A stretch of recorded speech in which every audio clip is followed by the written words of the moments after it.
धर्म स्नेही बंधुओं,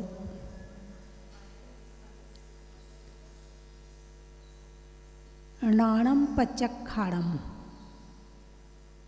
अनाणम यानी ज्ञान, पचक्खाड़म यानी त्याग। ज्ञान त्याग में कारण है। ज्ञान होगा तो त्याग अच्छे से होगा, त्याग में स्थिरता रहेगी। और ज्ञान नहीं होगा तो त्याग भी होने वाला नहीं है।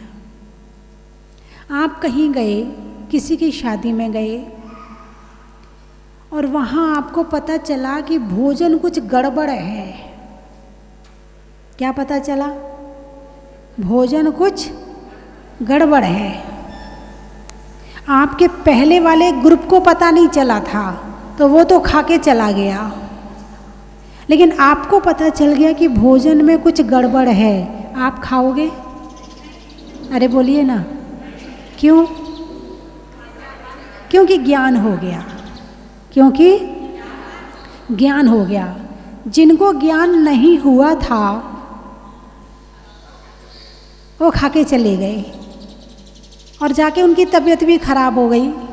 आपको पता चल गया, अब आप खाओगे क्या? नहीं खाओगे। यानी ज्ञान त्याग का कारण है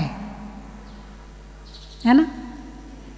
आपको पता चले आपको कहीं जाना है और कहीं से आप निकल रहे हो और रास्ते में आपने किसी से पूछा, भाई साहब ये रास्ता कैसा है?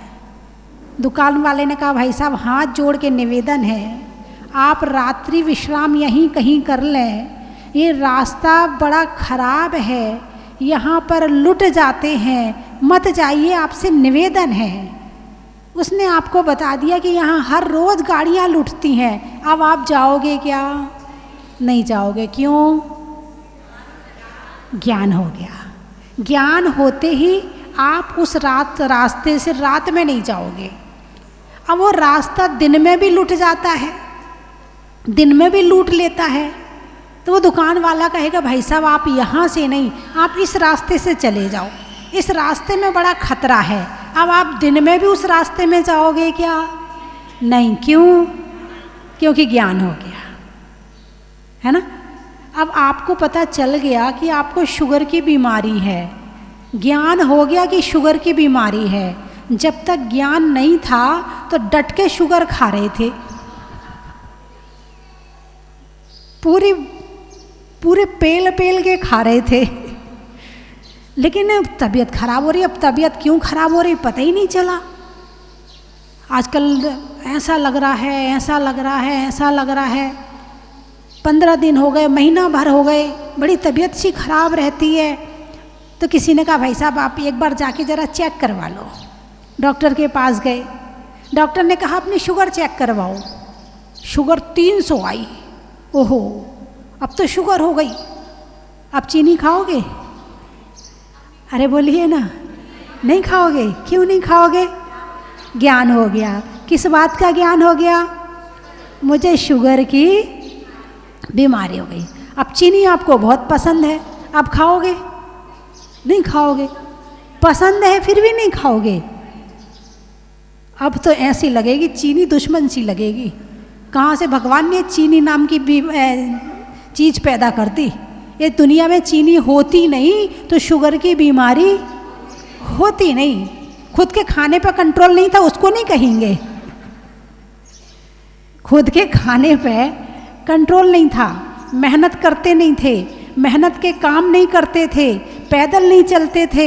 जहाँ जाना गाड़ी से जाना, मंदिर जाना तो गाड़ी से जाना, पैदल जाते ही नहीं थे। हैं, घर के काम में भी चोरी करते थे, दुकान के काम में भी जी चुराते थे। मेहनत की चीज़ उठाने रखने की हो तो किसी और को काम बता देते थे, और खाने में 1 नंबर होते थे। अपनी गलती नहीं पहचानेंगे,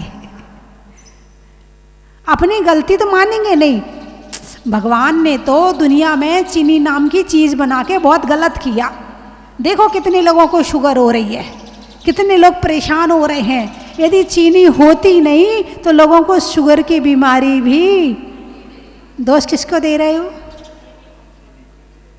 भगवान को। सीधे सीधे आरोप किसके ऊपर जाता है? भगवान के ऊपर। खुद की गलती तो मानते ही नहीं कभी। और वर्तमान समय तो ऐसा आ गया है कि गलती अपनी मानने तैयार ही नहीं होते हैं।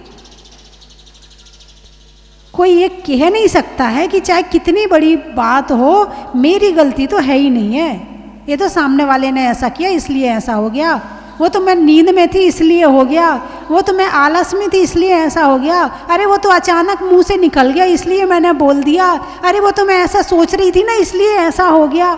100 बहाने तैयार खड़े हैं, गलती मानने तो तैयार होते ही नहीं है। और जिसने अपने जीवन में गलती मानना नहीं सीखा है, वो अपने जीवन में कभी आगे बढ़ ही नहीं सकता है। क्योंकि जो गलती को मानेगा नहीं, वो सुधारेगा नहीं, और जब तक गलती सुधरेगी नहीं तब तक आगे कैसे जा पाओगे। इसलिए ज्ञान गलती का हो गया, गलती छोड़ दो। तो ज्ञान होना, अब 2 बातें हैं। ज्ञान त्याग का कारण है। क्या कहा मैंने? ज्ञान त्याग का कारण है। अब ज्ञान होना अलग कर्म का काम है, और त्याग होना वो अलग कर्म का काम है। बड़ी आश्चर्य की बात है, बड़े ध्यान से सुनना इस बात को। ज्ञान होना अलग कर्म काम कर रहा है, त्याग करना, सुनिए, अलग काम कर रहा है। ठीक है? ज्ञान होना ज्ञानावर्णी कर्म का क्षयोपशम है।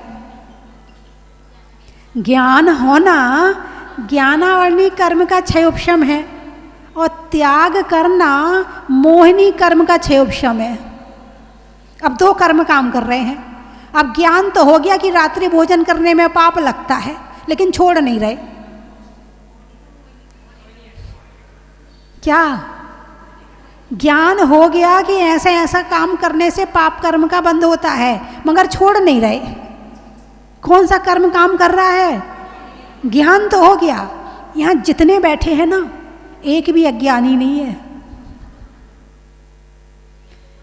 जितने बैठे हैं ये अज्ञानी नहीं है, ये मोही है।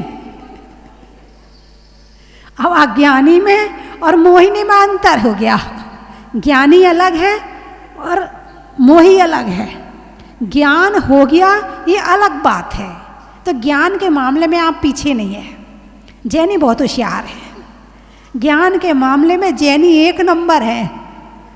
कुछ गड़बड़ भी हो जाता है, थोड़े दिनों के बाद फिर उठ के खड़े हो जाते हैं। ज्ञान है इनके पास में, बुद्धि है इनके पास में, ज्ञान का क्षयोपशम है अच्छा है इनके पास में। इनके पास में अच्छे संस्कार है, अच्छे भाव हैं, अच्छे विचार हैं, लेकिन अभी मोह कर में डांका डाल रहा है, वो त्याग नहीं करने दे रहा है।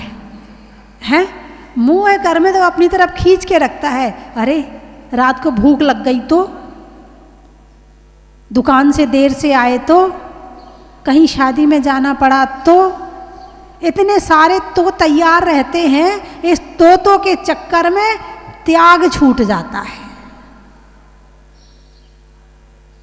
तो अब ज्ञान होना ज्ञानावर्णी का क्षयोपशम और मोहिनी कर्म के क्षयोपशम से त्याग होगा। तो ज्ञानावर्णी के क्षयोपशम में तो आप 1 नंबर हो, ज्ञान सब जगह से ले लेते हो, मगर मोहिनी का क्षयोपशम करना ये हिम्मत वालों का काम है। ये सामान्य लोगों का काम नहीं है कि मोहिनी कर्म के क्षयोपशम करके अपना पुरुषार्थ जगा के त्याग के मार्ग पर आगे बढ़ना, ये हिम्मत वालों का काम है। दान भी देते हैं, सोच सोच के देते हैं। चलो उसने दे दिया तो मैं भी दे दूँ, चलो उसने अब अच्छा नहीं लगता ना, सब लोग दे रहे हैं तो हम नहीं देंगे तो अच्छा नहीं लगेगा, चलो इसलिए दिया तो सही, क्षयोपशम हुआ तो सही। लेकिन कुछ तो ऐसे भी होंगे कि यानी घर में तिजोरी में कितना भी पैसा रखा हो, लेकिन जब तक मोहिनी कर्म का क्षयोपशम नहीं होगा, लोभ कर्म का क्षयोपशम नहीं होगा, तब तक दान निकलने वाला नहीं है।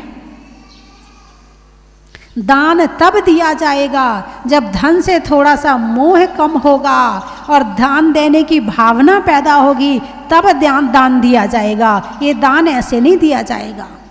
अभी खुद की साड़ी खरीदने के लिए जाना हो, अरे बोलिए ना, हैं 25,000 की साड़ी लेने जाओगे और 30 और 35 से कम की आने वाली नहीं है, और दान देने के लिए 11,000 देने को जाओगे 5 पे टिक जाओगे। अरे अभी तो दिया था, अरे अभी 10 लाख श्रेणी में वहाँ तो दिया था, अभी तो दिया था, अभी ऐसा तो किया था। यानी मोहिनी कर्म कहता है अच्छा काम नहीं करना। कौन सा कर्म कह रहा है? मोहिनी कर्म। खुद से मोह ज़्यादा है ना, तो खुद के लिए तो लाखों खर्च हो जाएंगे, खुद के खाने में, खुद के पहनने में, खुद की बेटी के लिए, खुद के दामाद के लिए चुरा चुरा के इकट्ठा करके देते हैं। बोलिए ऐसा है कि नहीं है?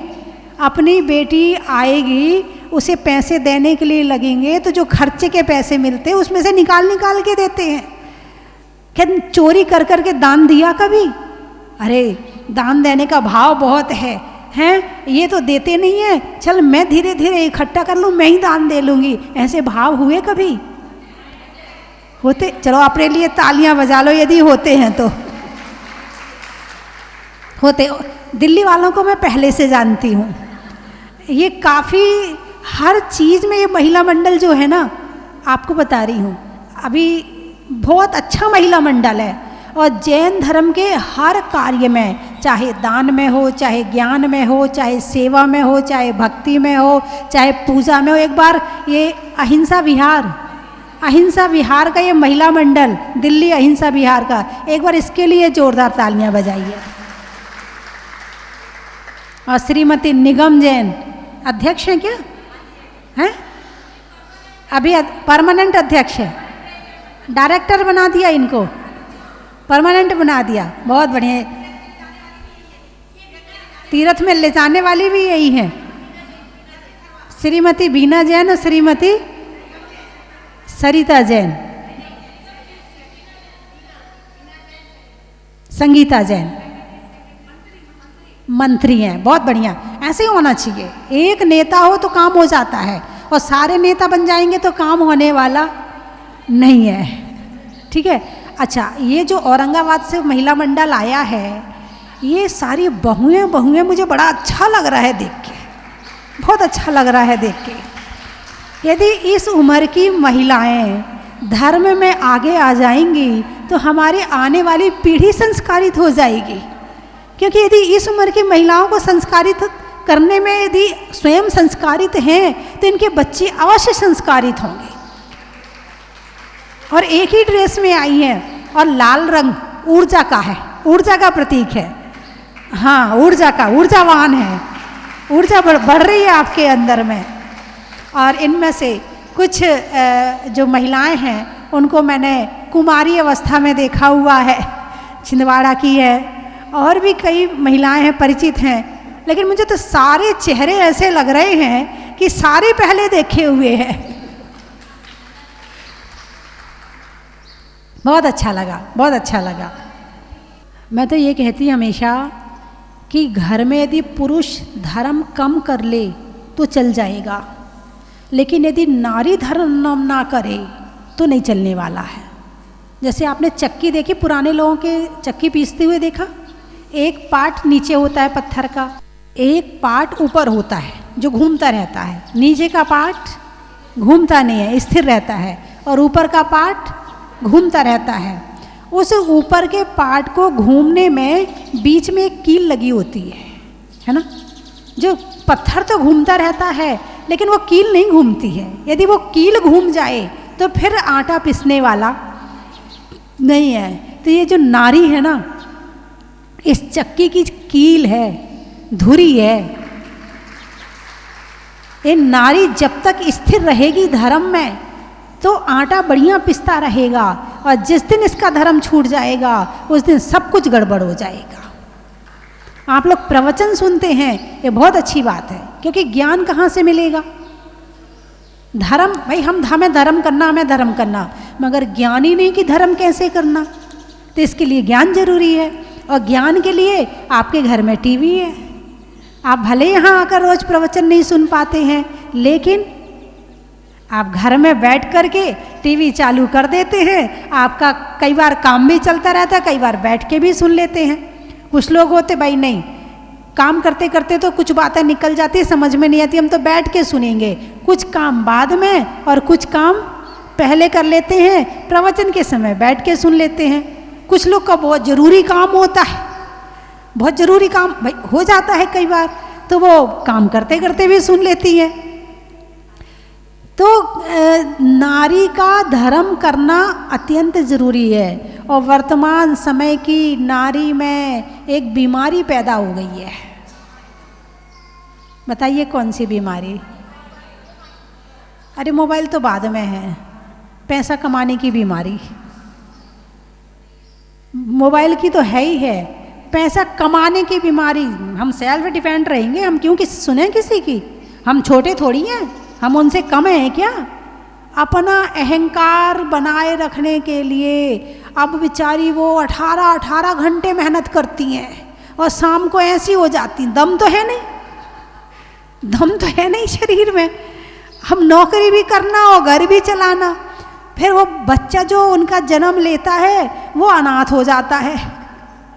अभी एक परिवार आया था यहाँ, करीब 5-7 दिन रहे वो, तो उन्होंने बताया, बोले हमारे यहाँ एक किसी स्थान पर वो जॉब करती हैं, उसी कैंपस में सभी स्टाफ के क्वार्टर बने हुए हैं, तो सभी लोग वहीं रहते हैं। तो बोले हमारे एक स्टाफ में एक दोनों पति पत्नी जॉब करते हैं, और उनकी जो आया है, जो नौकरानी है, वो बच्चा रखती है।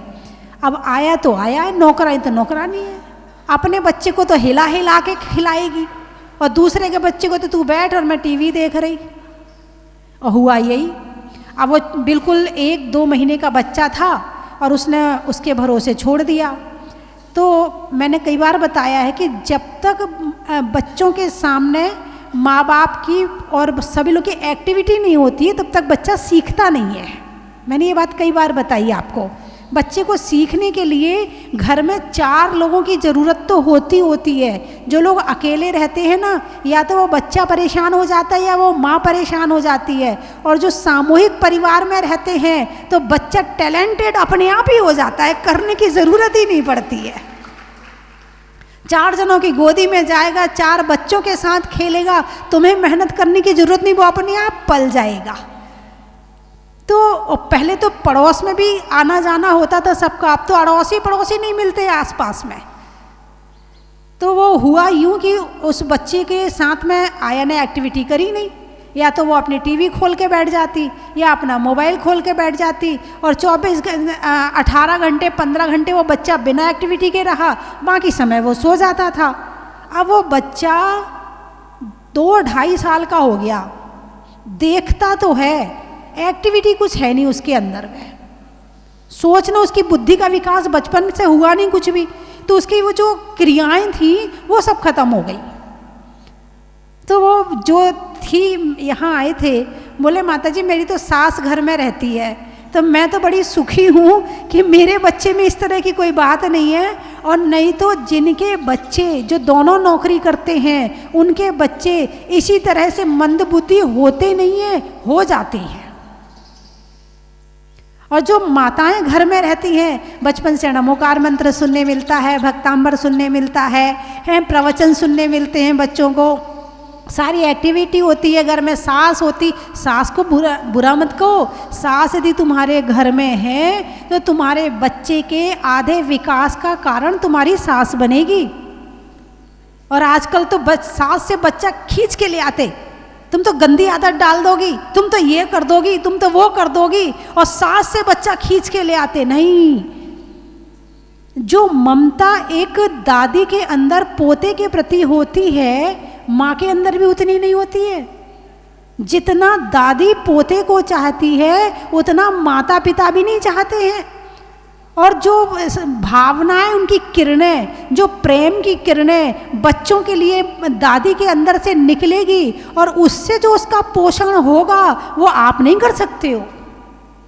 इसलिए सास ससुर के पास में यदि बच्चा खेल रहा है तो खेलने दो, वो धर्म भी सिखा देंगे, नमोकार मंत्र भी सिखा देंगे वो, क्योंकि आजकल के दादा दादी ज़्यादा मोबाइल तो उतना आपके जितना तो चलाते नहीं है। नहीं तो ऐसी घटनाएं मुझे सुनने में मिली हैं कि बहू बच्चा खींच के ले जाती, तुम तो गंदी आदत डाल दोगी, तुम तो ये कर दोगी, तुम तो थूकती रहती हो, तुम तो ये करती रहती हो, और ऐसे कर कर के नहीं, वो बच्चे को दादी के पास रहने दो। यदि आपने दादी के पास से बच्चे को छुड़ा कर लाई हो तो आपने दादी का तो बुरा किया ही किया है, उसके परिणाम तो खराब किए ही किए हैं, आपने अपने बच्चे का भी बुरा किया है। आपने अपने बच्चे को दादी के प्यार से वंचित रखा है, आपने संस्कारों से वंचित रखा है, आप खुद संस्कार नहीं दे पाई और जो दे रहा था आप उससे छुड़ा कर ले आई।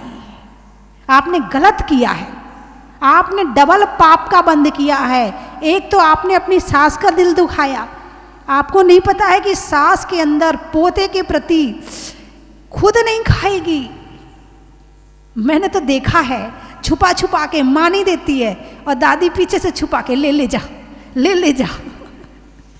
देखा है मैंने तो ये प्यार से बच्चे की पूर्ति होती है। यदि बचपन में प्यार ना मिले बच्चों को तो सारी जिंदगी प्यार के लिए तरसते रहते हैं। एक अंदर में एक आपूर्ति होती है, एक जो पूर्ति बचपन में हो जाए, यदि ना हो पाए तो उसके लिए सारी जिंदगी भुगतना पड़ता है। तो इसीलिए कभी भी दादा दादी से छोटे बच्चों को छुड़ाकर नहीं लाना चाहिए, और जितना उनके पास में खेलेंगे उतना ज़्यादा अच्छा है। मेरी बात आपको सही लग रही कि नहीं लग रही है? लग रही कि नहीं लग रही है? क्योंकि ये कहा जाता है कि शरीर से किरणें निकलती हैं, मालूम है ना? भावों से किरणें निकलती हैं, जैसे विचार होंगे वैसा शरीर होगा। जो ज़्यादा ईर्ष्या करता है, कलेश करता है, उसकी शक्ल भी वैसी जली भुनी हो जाती है। नहीं, बिल्कुल सही बता रही हूँ। और जो प्रसन्न रहता है, जो मतलब प्रशस्त रहता है, जो एक दूसरे के प्रति प्रेम रखता है, उसकी शक्ल पे भी ग्लो अपने आप आ जाता है। एक क्रीम पाउडर से ग्लो आए ना आए, मगर अंदर के जो ग्लो आएगा वो स्थायी होगा। तो जो उनके अंदर प्रेम उमड़ रहा है दादी के अंदर में, वो यदि बच्चे को मिल जाए, बच्चे की पूर्ति हो जाएगी, बच्चे के शरीर के, तन को, मन को, उसके पोषण में काम आएगी। और तुम जो इलाज करती हो ना, तुम तो उठाई डॉक्टर के पास ले गई, दवा खिला दी, लेकिन दादी डॉक्टर के पास नहीं ले जाएगी। बच्चे को जुकाम हो रहा है, ला जायफल घिस के दूध में मिला के पिला देते हैं, ला जायफल घिस के पसली पे लगा देते हैं, ला जो सरसों के तेल में मेथी को उबाल लिया और वो गरम तेल बना के रख के और सर्दियों में ला मालिश कर देते हैं। दादी के हाथ से जो किरणें निकल के मालिश होगी ना, वो मम्मी के हाथ से होने वाली नहीं है। तुम अपने पोते पोतियों के लिए करना। सही बात है कि नहीं है? तुम अपने पोती पोतियों की करना, और जो दादियां हैं उन्हें अपने पोते पोतियों की करने दो। तो घर में एक प्रेम का वातावरण भी रहेगा, एक परिणाम अच्छे रहेंगे, और जिसके घर में भाव अच्छे होते हैं उसका घर स्वर्ग होता है। और दादी से यदि बच्चा छुड़ा के लाई हो, अंदर से कितना कुढ़ती है, कितना रोती है, आंसू बाहर से भले ना दिख रहे हों, मगर अंदर ही अंदर कितने आंसू उनके बह रहे हैं, और उसकी जो हाय निकल रही है तुम्हारे लिए, क्या तुम ठीक रहोगी? इसीलिए दादी और पोते के रिश्ते को बने रहने दो, उनको उस रिश्ते को तोड़ने का प्रयास ना करो। मेरी बात आपको बुरी तो नहीं लगी? अरे बोलिए ना। ये वैज्ञानिक तरीके से भी सत्य है, धर्म के तरीके से भी सत्य है, घर की शांति के लिए भी जरूरी है, और एक अच्छा जीवन जीने के लिए भी जरूरी है। और बुजुर्गों का सहारा है। भाई मैंने तो एक दिन बताया था, इंसान को सारी जिंदगी गुड्डा गुड़ियाँ चाहिए खेलने के लिए, चाहिए कि नहीं चाहिए? जब छोटा होता है तो नकली से खेलता है, बड़ा होता है तो अपने गुड्डा गुड़ियों को जन्म दे के खेलता है, और बूढ़ा होता है तो अपने बच्चों के गुड्डा गुड़िया से खेलता है, हैं? सारी जिंदगी गुड्डा गुड़िया चाहिए। अब धर्म तो है नहीं इनके पास में, है तो सही, लेकिन जितना आत्मिक और आध्यात्मिक ज्ञान होना चाहिए उतना नहीं है। और जब उतना आध्यात्मिक ज्ञान नहीं होगा तो मन तो कहीं ना कहीं जाएगा ना, और जब मन कहीं ना कहीं जाएगा तो फिर वहीं जाएगा खेलने में। यदि आध्यात्मिक ज्ञान हो जाएगा तो फिर वो त्याग की तरफ बढ़ जाएगा। तो बात चल रही थी कि जब ज्ञान होता है तो त्याग होता है, जब ज्ञान होता है तब त्याग होता है।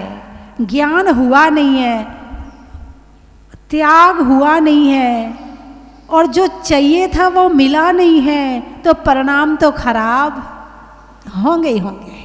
या तो मोह छूट जाए, बच्चों से मोह छूट जाए, इतना छूट जाए कि बच्चों को देखो तो भी कुछ ना हो, ना उनके प्रति राग आए और ना उनके प्रति द्वेष आए, या तो ऐसे भाव हो जाएं। यदि ऐसे भाव नहीं हुए, मोह के भाव हैं, तो मोह यदि करने को मिल गया तो ठीक, और मोह करने को नहीं मिला तो परिणाम खराब। मेरी सास मुझे नहीं चाहती, मेरी बहू मुझे नहीं चाहती, मेरा बेटा मुझे नहीं चाहता, मेरी तरफ तो देखते ही नहीं है, अब तो वो बहू की बात मानता है, मेरी बात तो मानता ही नहीं है। या तो आध्यात्मिक हो जाओ, सब कुछ छोड़ दो कि मैंने अपना पूरा कर दिया है, अब मेरा जीवन धर्म में समर्पित है, अब बच्चे जाने इनका काम जाने। या तो ऐसे हो जाओ, और नहीं है तो फिर परिवार में स्वर्ग बना के रहो। कैसे रहो? स्वर्ग बना के रहो, शांति तभी रहेगी। और आपस में कलेश रहेगा तो एक दूसरे से किरणें टकराएंगी, और वो किरणें जो हैं एक दूसरे को बीमार कर देंगी। मेरी बात समझ में आ गई आपके? अरे बोलिए ना, आ गई? अच्छा, बंद करूं? नहीं, अब समझ में तो आ गई आपको, अब क्या बोलूं? और बोलूं? कोई बात नहीं, कल आपके घर में आके बोल दूंगी।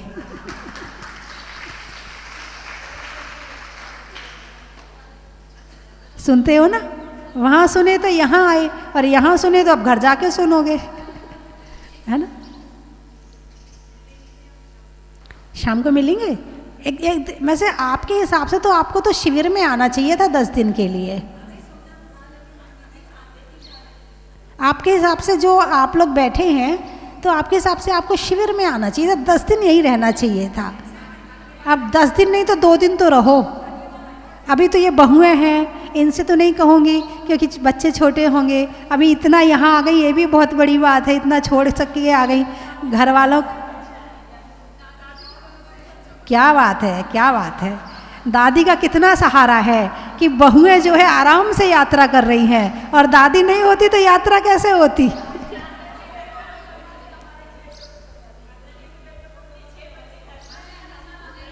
बहुत बढ़िया, बहुत सही, सुंदर, बहुत बढ़िया। एक बार इनकी दादियों के लिए तालियां बजाइए, और एक बार इनके लिए कि ये इतने अच्छे से प्रेम से रहती हैं आपस में, है ना? सास के साथ में इतने अच्छे से रहती। ये तो सास कहती तू जान, तेरा लड़का जान, मैं नहीं संभालूंगी। तुम अच्छे से नहीं रखती तो क्या कहती सास? और तुम अच्छे से रखती हो तो सास भी तू जा बहू, मैं संभाल लूँगी, ऐसे ही कहा होगा, है ना? परस्पर ग्रहो जीवानाम, सब जीव एक दूसरे का उपकार करें, यही धर्म है। चलिए मैं 3 चीज़ें बोलूँगी, आपको कहना बड़ा ही महत्व है। भोजन में भात का, तत्वों में सात का, तीर्थंकरों में मुनि सुब्रत नाथ का। थोड़ा बेश बढ़ाना, कहाँ गया बेश बढ़ाना थोड़ा सा। पंखा में झलने का, बच्चों में पलने का, भगवान के जमीन से निकलने का। हिंदी में मात्रा का, स्कूल में छात्रा का, आज आपकी जहाजपुर की यात्रा का। साधुओं में कमंडल का, भगवान के पीछे भामंडल का, और आने में महिला मंडल का। बड़ा ही महत्व है। नहीं होने में विवाद का, मिलने में आहार के बाद प्रसाद का, और आने में औरंगाबाद का। बड़ा ही महत्व है। त्रियंचों में बिल्ली का, डंडा में गिल्ली का, और आने वालों में दिल्ली का। बड़ा ही महत्व है। महीनों में मई का, रजाई में रुई का और आने वालों में बम्बई का। बड़ा ही महत्व है। और कहाँ से आए? किशनगढ़। वृक्षों में बड़ का, बड़ की जड़ का और आने वालों में किशनगढ़ का। बड़ा ही महत्व है।